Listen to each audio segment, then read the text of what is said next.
उअर site, उअर अपने आप में एक वर्ड होता है, साइट अलग वर्ड होता है।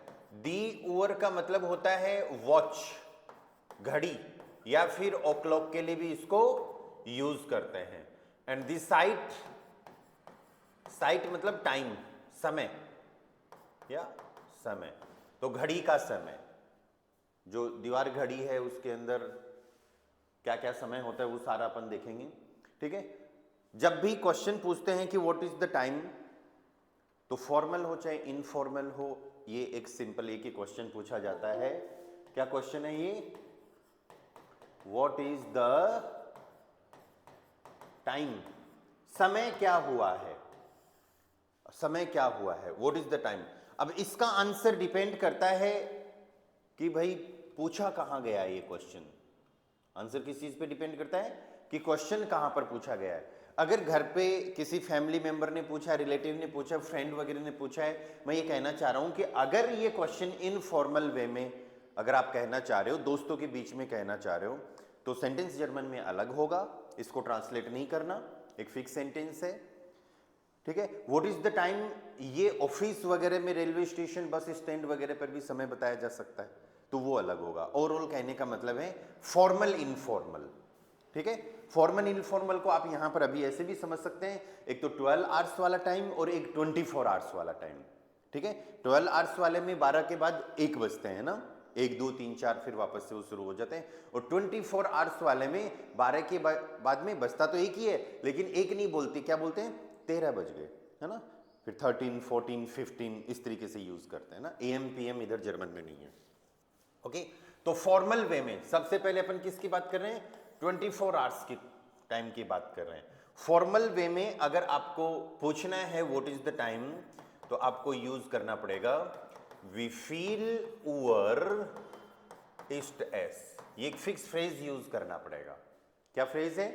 वी फील उअर इस्ट एस, वी फील का मतलब होता है हाउ मच, एंड उअर इज वॉच, ओक्लॉक, या अब इसको एग्जैक्ट ट्रांसलेट नहीं करना कि कितनी घड़ी हुई है, हाउ मच ओक्लॉक इज दिस, लेकिन नहीं, इसका एग्जैक्ट मीनिंग क्या निकलेगा, अपने आप में इसका मीनिंग क्या निकल रहा है, व्हाट इज द टाइम। तो 24 आवर्स वाला समय के लिए अगर आपको क्वेश्चन पुटअप करना है तो वो क्या होगा, वी फील उअर इस्टस, वी फील उअर इस्टस। अब आंसर जब आप दोगे तो पहले आवर्स बताने और फिर मिनट्स बताने हैं, ठीक है।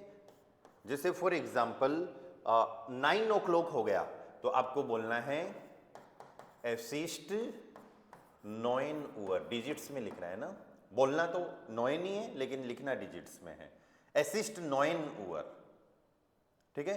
अगर 9:15 हो गए, या ये तो किसके लिए था, 9 o'clock के लिए था, अगर 9:15 हो गए तो आपको सिंपल सा बोलना है एसिस्ट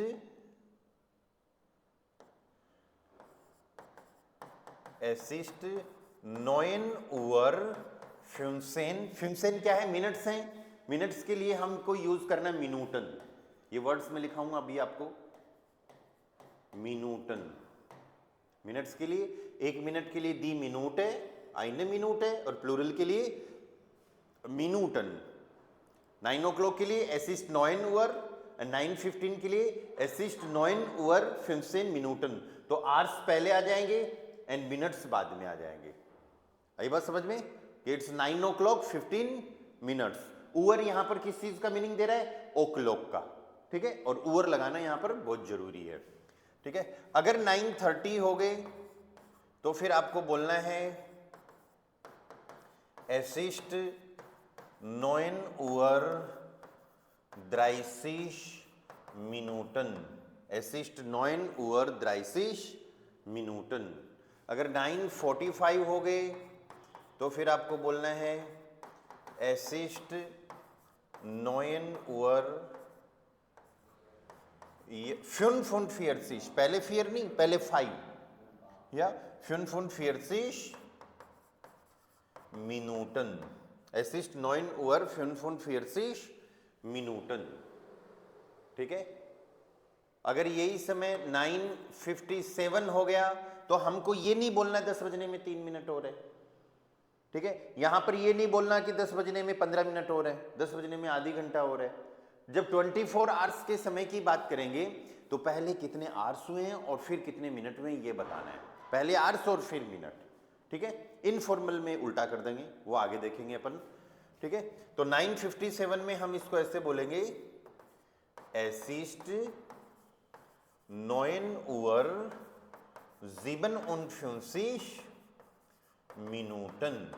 24 आवर्स का जो टाइम है उसका question we feel over stress ये फिक्स रहेगा आपका, यहां पर जो क्वेश्चन है ये फिक्स रहेगा और इसके आंसर बहुत इजी हैं, आपको सिंपल सा ध्यान रखना है। एसिस्ट का तो मतलब हो गया इट इज, जो सिचुएशन को शो कर रहा है कि ऐसा है समय, कैसा है, पहले आवर्स यूज करने हैं और फिर उसके बाद में मिनट्स यूज करने हैं। ठीक है, इस चीज को ध्यान रखना।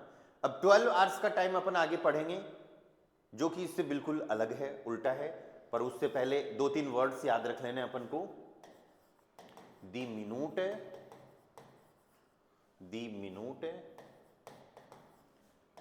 दी सेकुंड, दी स्टुंड, या स्टुंड हो गया आर घंटे के लिए, सेकुंड हो गया सेकंड के लिए एंड मिनूट हो गया मिनट्स के लिए। ठीक है, ये वर्ड्स याद कर लेना, इनका प्लूरल जब बनाएंगे तो एन लगा देंगे बस। ओके, ये यहां वाला जो टाइमिंग है 24 आवर्स वाला, ये क्लियर है सबको ऑनलाइन से?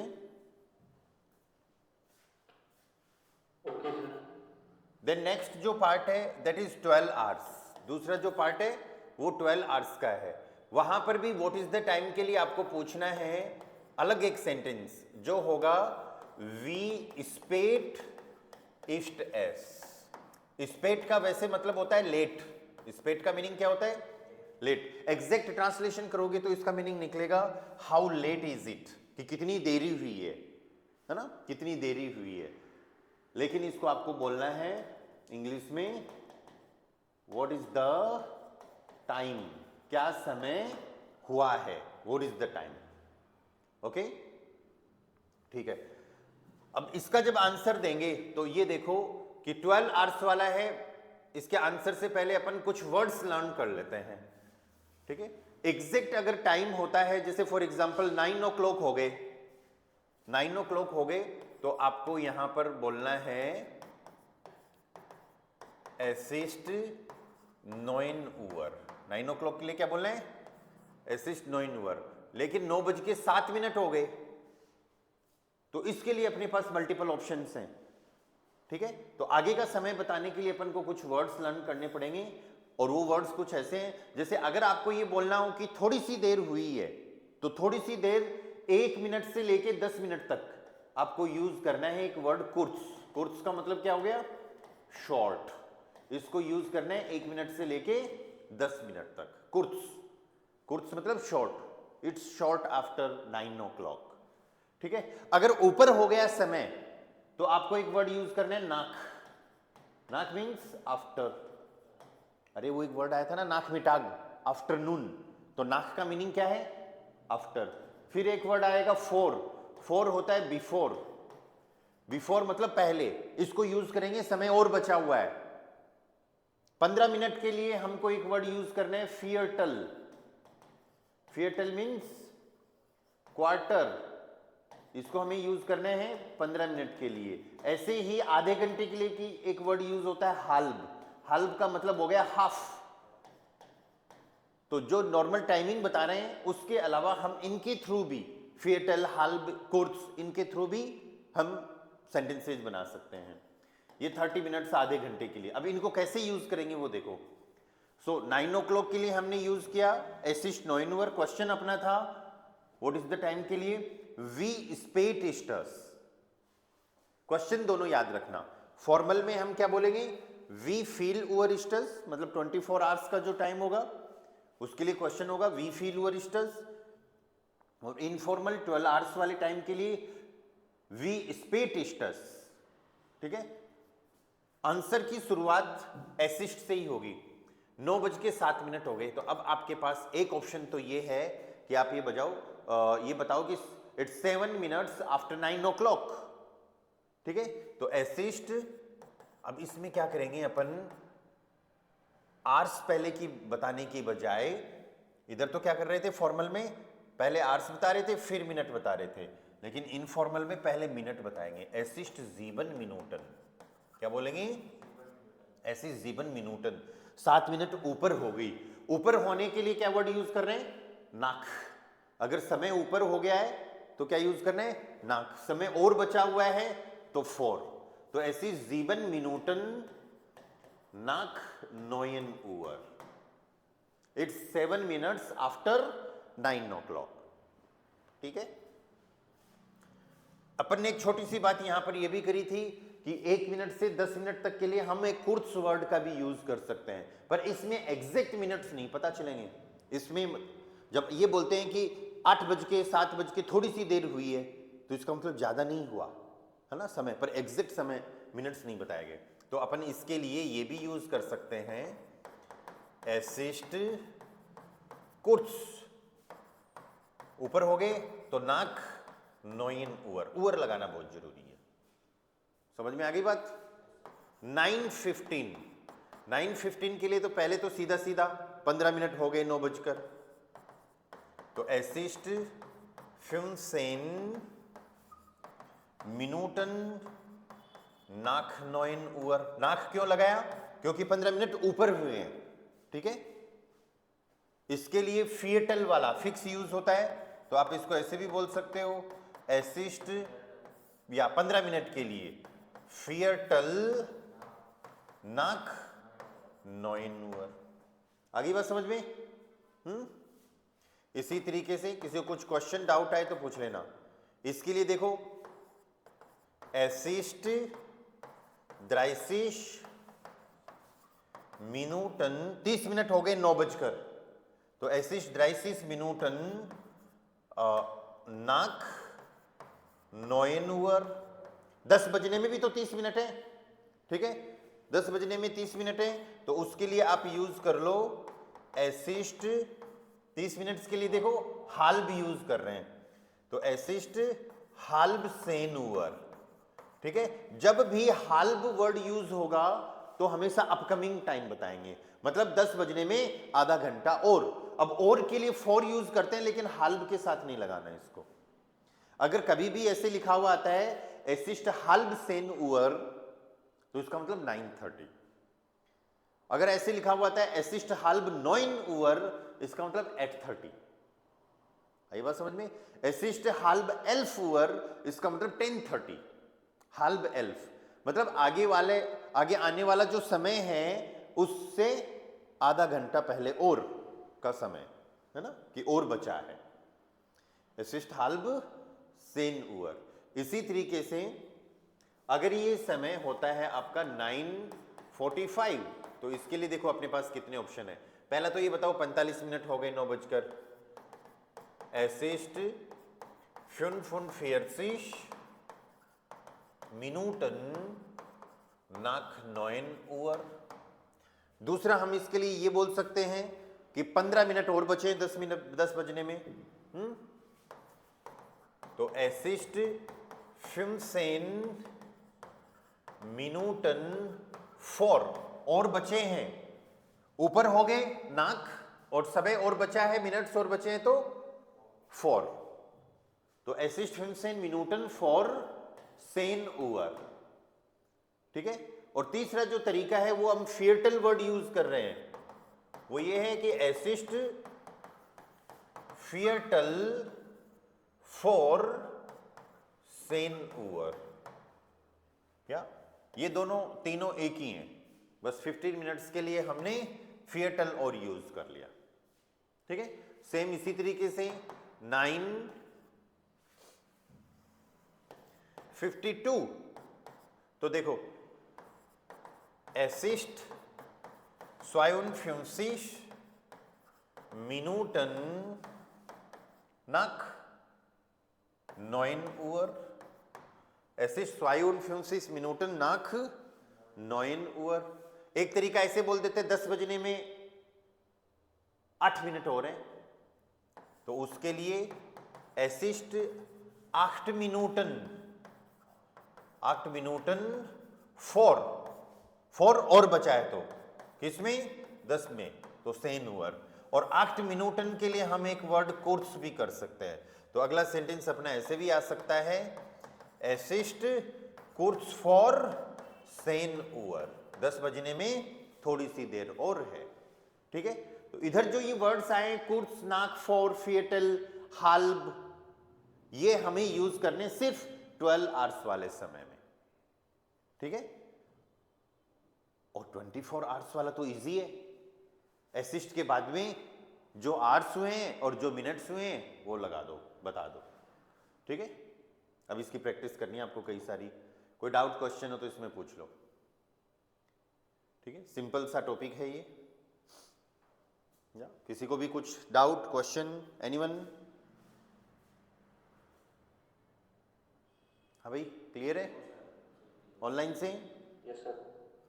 ओके ओके सर, क्लियर है। ठीक है, एक छोटा सा टॉपिक अपन और पढ़ेंगे यहाँ पर, विच इज ग्रामर टॉपिक, इम्पेराटिव। क्या टॉपिक है ये? वर्ब से रिलेटेड टॉपिक है, इम्पेराटिव। ठीक है, इंग्लिश में भी होता है इम्पेरेटिव। इम्पेरेटिव ग्रामर हम जनरली यूज करते हैं, ध्यान देना सब लोग। इम्पेरेटिव ग्रामर यूज करते हैं हम किसी को भी ऑर्डर देने के लिए। ऑर्डर का मतलब हो गया कमांड, कि ये करो वो करो, है ना, यहां बैठ जाओ, पानी लाओ, बुक ओपन करो।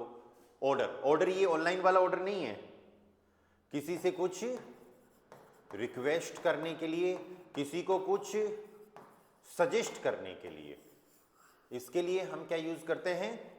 ये ग्रामर यूज करते हैं इंपेरेटिव। इंपेरेटिव ग्रामर किसके लिए यूज हो जाएगी? ऑर्डर देना किसी को। तो आपसे अगर कोई बड़ा है घर पे, फैमिली मेंबर, मम्मी पापा वगैरह, है ना, वो आपको ऑर्डर दे सकते हैं, रिक्वेस्ट भी कर सकते हैं प्लीज के साथ में, और सजेशन भी दे सकते हैं, है ना, कुछ सुझाव भी दे सकते हैं। और ऑर्डर, रिक्वेस्ट, सजेशन जो है वो हमेशा उस पर्सन को दिया जाता है जो हमारे सामने हो। ऑर्डर, रिक्वेस्ट, सजेशन किसके लिए होगा? जो हमारे सामने हो। अब कोई पर्सन अपने सामने ही नहीं है तो अपन उसके बारे में सिर्फ बात कर सकते हैं, राइट? आप अगर कुछ कह रहे हो तो आप फर्स्ट पर्सन हो। आप जिस पर्सन से बात कर रहे हो, जिसको ऑर्डर दे रहे हो, जिसको रिक्वेस्ट, जिससे कुछ रिक्वेस्ट कर रहे हो, जिसको कुछ सजेशन दे रहे हो, वो आपके लिए सेकंड पर्सन है। तो ऑर्डर, रिक्वेस्ट हमेशा किसको होगा? सेकंड पर्सन को होगा, always second person, third person नहीं। First person, second person, third person ऐसे होते हैं, इस, दू, एर, एस, जी, वियर, ईयर, जी, जी, इनमें जो भी अपने सब्जेक्ट्स होते हैं, इश, दू, एर, एस, जी, वियर, ईयर, जी, जी, ये सब्जेक्ट होते हैं। इनमें first person, second person, third person. First person जो पर्सन बात करता है, सेकंड पर्सन जिससे बात करता है, और थर्ड पर्सन जिसके बारे में बात करता है। ठीक है, तो यहां पर इश और उसका प्लूरल वियर, मैं, हम सब, इश और उसका प्लूरल वियर, ये कौन से पर्सन है? First person. ठीक है, एर, एस, जी और इनका प्लूरल लास्ट वाला जी, ये क्या आएंगे हमेशा? Third person. तो सेकंड पर्सन कौन कौन से बच गए? दू बच गया, दू का प्लूरल ईयर बच गया, और जी, आप या आप सब बच गया। ये सब क्या है? Second person. तो ओवरऑल कहने का मतलब है इंपेरेटिव के सेंटेंसेस दू, ईयर और जी के साथ ही बनेंगे। इंपेरेटिव के सेंटेंसेस किसके साथ बनेंगे? डू, ईयर और जी। क्योंकि हमारे सामने जो पर्सन होगा हम उसको बोलेंगे तुम खड़े हो जाओ, तुम सब खड़े हो जाओ, आप या आप सब खड़े हो जाओ। आई बात समझ में? ठीक है, तो मैं अपने आप को ऑर्डर नहीं दे सकता, कोई भी पर्सन अपने आप को ऑर्डर नहीं दे सकता। या फिर थर्ड पर्सन को कैसे ऑर्डर देंगे? वो सामने ही नहीं है। तो इंपेरेटिव ग्रामर के जो सेंटेंसेज हैं वो डू, ईयर और जी, मतलब सेकंड पर्सन के साथ ही बनेंगे। अब इंपेरेटिव के प्रॉपर सेंटेंसेज बनाने के लिए हमें इस तरीके के सेंटेंसेज लाने पड़ेंगे जिसमें कुछ ऑर्डर, रिक्वेस्ट, सजेशन जैसी चीजें हो रही हैं, और साथ में पहले उनका नॉर्मल सेंटेंस बनाना पड़ेगा। या जैसे for example, bring the water bottle, पानी की बोतल लेके आओ, ठीक है। गो देयर, वहां पर जाओ। कम हियर, यहां पर आओ। ओपन द बुक, बुक को ओपन करो। ये सारे इंपेरेटिव है, लेकिन इनको हमें पहले नॉर्मल सेंटेंस बनाना पड़ेगा। जैसे फॉर एग्जाम्पल, एक सिंपल सा मैं सेंटेंस बोलता हूं यू के साथ में, या यू गो देयर, तुम वहां पर जाते हो। अब इसका अगर इंपेरेटिव बनाना है तो सिंपल सा यही बनेगा, गो देयर। इंग्लिश में वहां पर जाओ, गो देयर, ठीक है। अब यू गो देयर, यू अपने पास 3 है, कौन कौन से? डू, ईयर और जी, 3 है ना। तुम सब, आप या आप सब। डू के साथ इसको हम सेंटेंस बनाएंगे तो गो के लिए वर्ब क्या है अपने पास? गेन।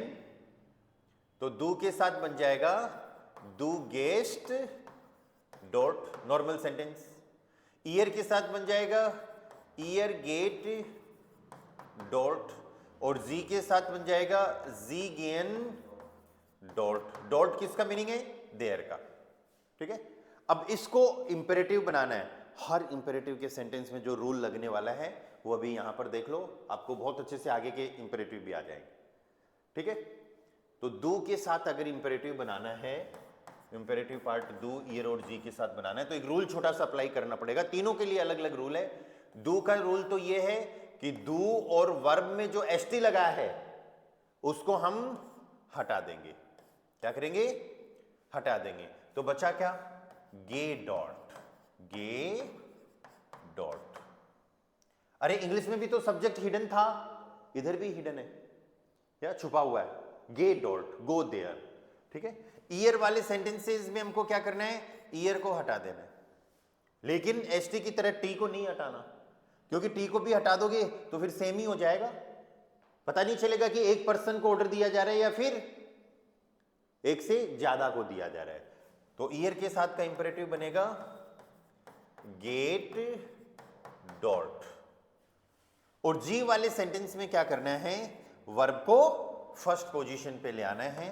तो ये अपना सेंटेंस बन जाएगा गेहन जी डॉट, गेहन जी डॉट। इसमें हटाना कुछ नहीं है जी के साथ। इंपेरेटिव का रूल देखो, गे डॉट, डॉट मीन्स देयर, गेट डॉट, गेन जी डॉट।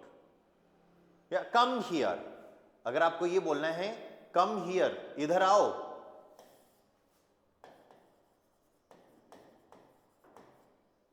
कम हियर, तो ये अपने आप में इंपेरेटिव है, ठीक है। अब इसका नॉर्मल सेंटेंस बनाएं तो तुम इधर आओ, तुम सब इधर आओ, आप या आप सब इधर आओ, राइट। तो तुम के लिए डू, कॉमन के लिए वर्ब कॉम्स्ट, डू कॉम्स्ट, हेयर के लिए हियर। ईयर के साथ बनाएंगे तो ईयर के साथ वर्ब कॉन्जुगेशन हो जाता है कॉम्ड एंड हियर। और जी के साथ बनाएंगे तो जी, जी कॉमन हियर, जी कॉमन हियर, ठीक है। और रूल अगर अब अपन इन पे लगा देते हैं कि डू को हटा देना है, वर्ब का एसटी हटा देना है, ईयर हटा देना है, वर्ब को पहले ले आना है, तो इंपेरेटिव बन जाएगा। क्या इंपेरेटिव बनेगा? Come here, come here, come here, come here, कि तुम इधर आओ। ईयर के साथ में कॉम्ड हियर, 2-5 लोग खड़े हैं, मैं बोलूं इधर आ जाओ तो कॉम्ड हियर। या फिर फॉर्मल वे में पूरी वर्ब पहले जी के हिसाब से, है ना, कॉमन जी हियर या कम हियर। गर्मियां आ रही हैं, खूब सारा पानी पीना चाहिए सबको, सजेशन दिया जा रहा है। या ड्रिंक अलॉट वाटर, ड्रिंक, त्रिंकन। अब सोचो, त्रिंकन वर्ब का मतलब होता है टू ड्रिंक। डू के साथ में क्या होगा? डू त्रिंक्स्ट, या डू त्रिंक्स्ट, तो डू को हटा दिया, एसटी को हटा दिया, बचा क्या? त्रिंक। समझ में आ रहा है कहां बोल रहा हूं मैं? तो ड्रिंक वाटर के लिए ड्रिंक अलॉट वाटर, खूब सारा पानी पी लो, तो क्या बनेगा? त्रिंक। दू के साथ त्रिंक। खूब सारे पानी के लिए फील वासर, या फील वासर, पानी के लिए वासर, त्रिंक फील वासर। फिर ईयर के साथ बनाना है। ईयर के साथ क्या होता है? ईएन हटा के टी लगाते हैं वर्ब कॉन्जुगेशन में, तो आप क्या करोगे? ईयर को हटा दो, टी तो रहेगा, त्रिंक्ट वासर। क्या बनेगा सेंटेंस? या त्रिंक्ट फील वासर, फील भी लगा देते हैं अलॉट के लिए, त्रिंक्ट फील वासर। जी वाले सेंटेंसेस में हमको क्या करना है? हटाना कुछ नहीं है, वर्ब को पहले ले आओ, तो पूरी वर्ब त्रिंकन, यस, त्रिंकन जी फील वासर। क्या सेंटेंस बनेगा? त्रिंकन जी फील वासर, ड्रिंक अलॉट वाटर। अरे समझ में आए क्या तीनों एग्जांपल्स? इंपेरेटिव ग्रामर जो है ऑर्डर, रिक्वेस्ट, सजेशन के लिए है। ऑर्डर और सजेशन वाले में तो कुछ ज्यादा खास फर्क नहीं है, वो सेंटेंस पे डिपेंड करता है। जैसे यहां पर ये सजेशन का पार्ट था कि खूब सारा पानी पी लो, और यहां पर वहां जाओ, यहां आओ, ये ऑर्डर हो गए, ठीक है। लेकिन अगर हम रिक्वेस्ट की अगर बात कर रहे हैं तो रिक्वेस्ट के लिए एक वर्ड होता है bitter. Bitter, please, please help me, please help me. Help के लिए वर्ब यूज करते हैं हेल्फन, हेल्फन टू हेल्प, और प्लीज के लिए वर्ड यूज हो जाएगा बिटर। अब आपको जो सेंटेंस में जो बनाना है that is please help me, please मेरी सहायता करो। और हेल्फन वर्ब स्ट्रॉन्ग वर्ब है। डू और एरएसजी के साथ जब वर्ब कॉन्जुगेशन करते हैं, डू और एरएसजी के साथ जब वर्ब कॉन्जुगेशन करते हैं तो ईआई में चेंज हो जाएगा, ठीक है। तो यहां पर देखो, प्लीज के लिए वर्ड यूज करना है bitter. Ich helfe, du hilfst, bitte hilf mir। ST हटा दिया ना दू के साथ। अरे दू वाले पार्ट में क्या होगा? दू और एसटी को दोनों को हटा दोगे, ईयर में टी, ईयर को हटा दोगे, टी को नहीं हटाना। तो बीटा हिल्फ, हेल्फन वर्ब है डाटी, मेरी हेल्प करो, तो डाटी में हम मियर यूज करेंगे। तो बेटा हिल्फ मियर, बीटा हिल्फ मियर, ये रिक्वेस्ट होगी, ठीक है। बीटे की ऐसी पोजीशन है कि आप शुरुआत में भी यूज कर सकते हो और एंड में भी यूज कर सकते हो। ईयर के साथ जब बनाएंगे तो आप बोल सकते हो बीटा हेल्फ्ड मियर। अगर आप बीटे को एंड में ले जाना चाहो तो वो भी ले जा सकते हो, जी के साथ ले जाते हैं, हेल्फन जी मियर बीटर, लेकिन कॉमा के साथ रखना है, इस चीज का ध्यान रखना। बीटे को पहले भी लाया जा सकता है, बीटे हेल्फन जी मियर या फिर हेल्फन जी मियर बीटर, ठीक है। रिक्वेस्ट के लिए हमें बीटा जो वर्ड है ये लगाना पड़ेगा, बीटा वर्ड लगाना पड़ेगा कॉमा के साथ में। पहले ला रहे हो बीटे लगा के कॉमा लगा दो, बाद में ले जा रहे हो सेंटेंस बोल के फिर कॉमा लगा के बीटे बोल दो, लेकिन बोलने में तो कॉमा अलग से नहीं बोलना, ये लिखने के लिए, ठीक है। हेल्फन जी मियर बीटर,